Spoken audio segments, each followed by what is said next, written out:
So 9-4 with Coral Grand Cru. Now, on the face of it, you'd say there's probably not much in that price, and there isn't. But reflect on the pipe record in the Paddy Power Gold Cup over the years, and you can't blame the leading bookmakers for putting him in around about that sort of price. Yeah, it's about the same sort of price as Long Run was, wasn't he? But a totally different type of horse, one with a lot of pace, high cruising speed.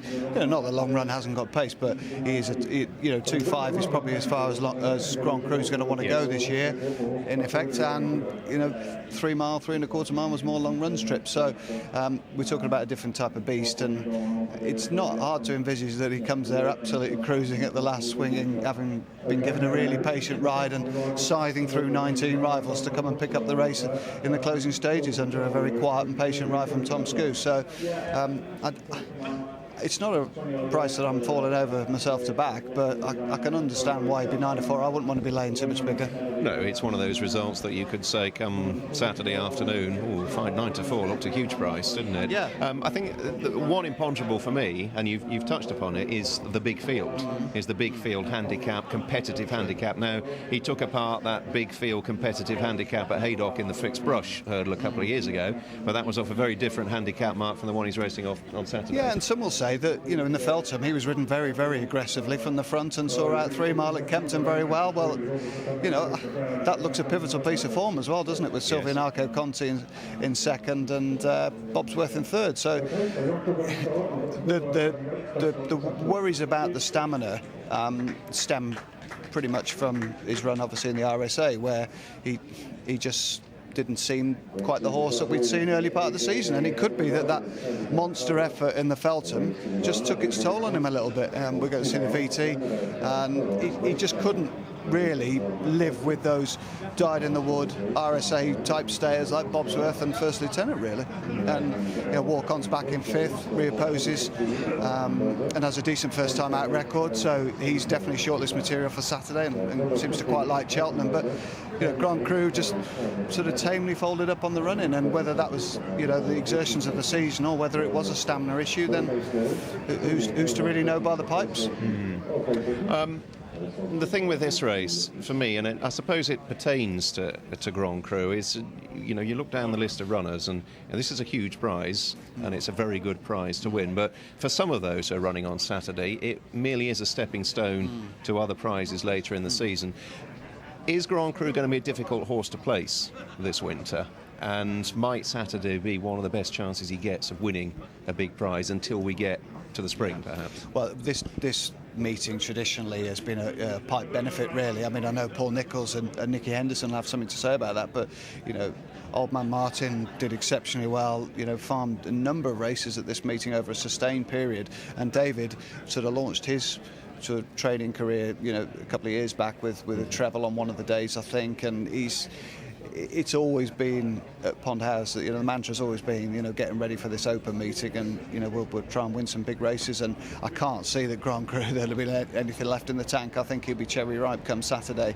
I take your point. I think wins this, then why doesn't he go and have a go at the King George if he wins with authority on Saturday? And then you're looking perhaps Ryanair and or depending on how much pace he shows this year and how much he's matured and grown, Queen Mum, you don't know, do you, which way they'll go. So there's plenty of options for the horse. I mean, he's got that much ability that I wouldn't have thought they'd be difficult to place in quality handicaps and quality graded races down the line. Well, that's Grand Cru. Let's deal with some of the others. All right, Hunt Bull's story has been well documented now. His progression through the ranks last winter. He makes his seasonal reappearance on Saturday. Paraded at Fontwell the other day on Hunt Bull Day. He's gathered his own fan club. The Hunt Bull Scarves will be out in force on Saturday.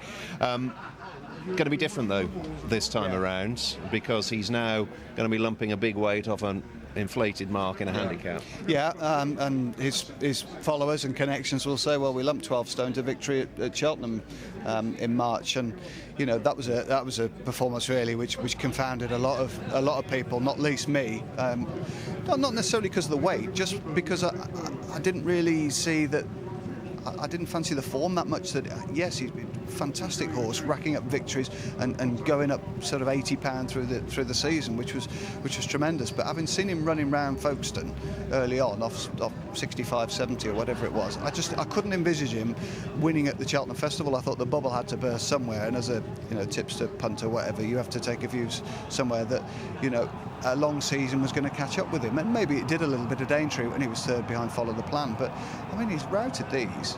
Yeah, okay. There's one or two sort of handicappers in here which hold it down a little bit, Battle Group, etc., etc. But I mean, he's won with any amount in hand. And I was talking to somebody in the week about it. If he'd had 12-5, he'd have won. 12-7. Where do you draw the line? He's won with any amount in hand. And if he's strengthened and grown and improved again, then if he can rediscover that sort of form and that level of competition, then he's going to be a very, very viable candidate for some big races this year. 11.6 his racing weights on Saturday. Weights, of course, held down by Pocola, who stayed in the race at the 48-hour declaration stage on 11.12. Let's talk about Nicky Henderson, if we can, because what has he got? A trio of runners potentially on Saturday. Jockey bookings at the moment a little bit up in the air for those three. Well, they are, but Barry's riding one off about 10 stone 1, isn't he? Trio Deline. Yes, which, looking back at records very briefly in the press room here earlier, 10 stone 2, I think, is the lowest weight that he's ridden at for some time. So even if he puts a pound up overweight, it's a statement of intent, I think, especially with JP having a couple of strong chances. Okay, AP's going to have probably the pick of those, but and there's another one, Christopher Hambry horse. Yeah, thanks for that. Thanks for that in the race as well. So Nicky's got 4, and Barry's very keen to get down to 10 stone 1, which could be a tip in itself, really. Okay. I mentioned Pocola holding the weights down to an extent on 11.12. Alpha off, the chief hope, it would seem, of the Nichols Yard.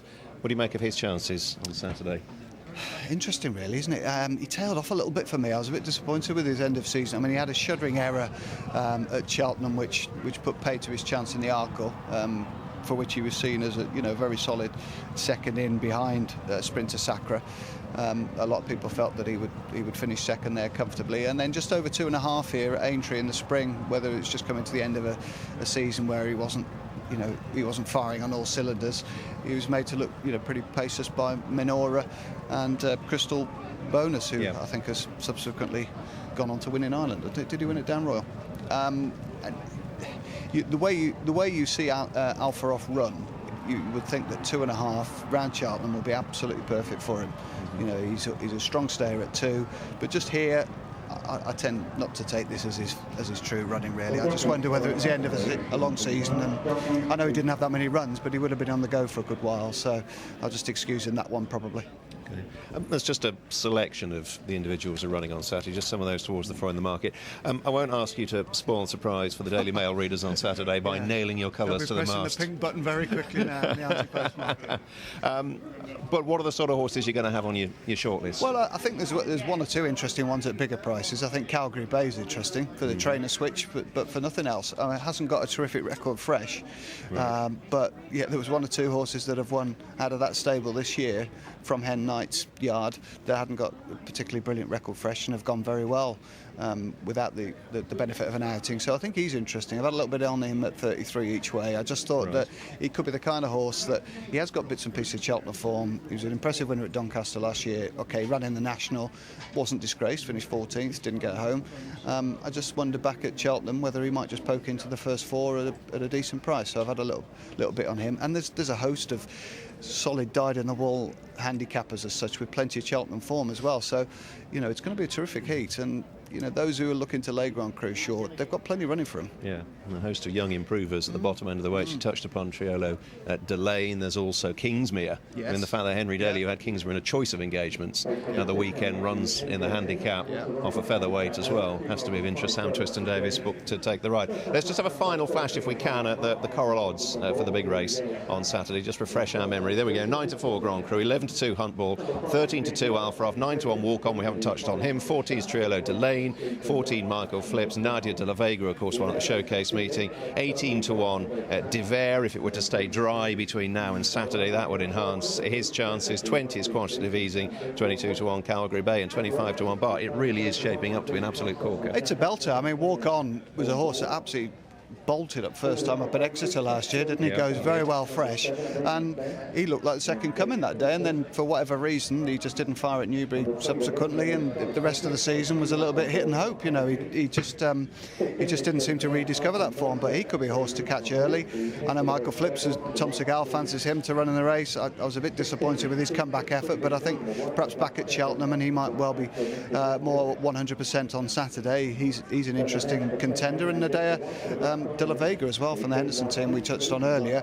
You know, got good course and distance form and saw off Eastern Meteor in a strong time as well. So yeah, it's boiling up to be a terrific heat.